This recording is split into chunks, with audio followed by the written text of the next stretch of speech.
Halo semuanya, selamat datang di presentasi saya, Yogi Kurniadi, mahasiswa Setia Jakarta. Nah, kali ini saya akan coba mempresentasikan bisnis digital, subjudulnya yaitu Tren Bisnis Digital di Indonesia.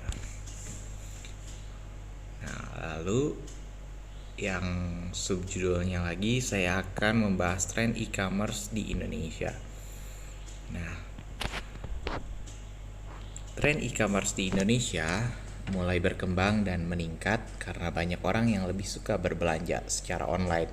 Tentu saja itu karena berbelanja secara online membuat setiap transaksi lebih mudah dan praktis. Maka dari itu, platform ini dianggap aspek penting dalam dunia bisnis untuk memperlancar penjualan. Nah,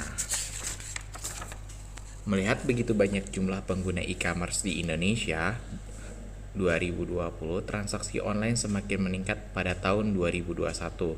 Itu karena pola belanja orang mulai berubah sejak datangnya pandemi corona. Bahkan beberapa orang memprediksi pembelian produk melalui e-commerce semakin meningkat.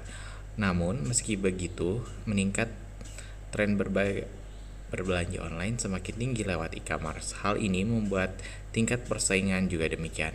Itulah sebabnya para pebisnis online harus bisa beradaptasi supaya tidak tertinggal jauh dari kompetitornya.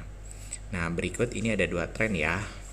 Yang pertama emotional value, yang kedua transaksi mobile shopping. Yang pertama emotional value mulai ditingkatkan oleh pebisnis online. Nah, meningkatnya dunia belanja online menjadikan behavior para konsumen mulai berubah.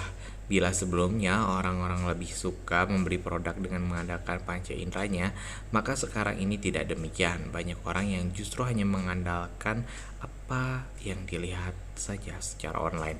Itulah sebabnya hal ini membuat para produsen mulai melakukan berbagai macam untuk membuat konsumennya tetap berpihak padanya dengan meningkatkan emotional value lewat e-commerce. Jadi, e-commerce adalah salah satu cara membangun ikatan emosi produk yang semakin meningkat, membuat proses transaksi semakin mudah dan cepat. Hal ini faktor utamanya yang mempengaruhi tren penjualan belanja online di Indonesia adalah kemudahan dalam berbelanja. Dengan hadirnya top e-commerce di Indonesia tahun 2020 dan 2021 yang dilakukan secara online menjadikan banyak orang yang termanjakan karena bisa melakukan penawaran lebih praktis. Itulah sebabnya setiap transaksi online pasti menawarkan kemudahan dan kepraktisan.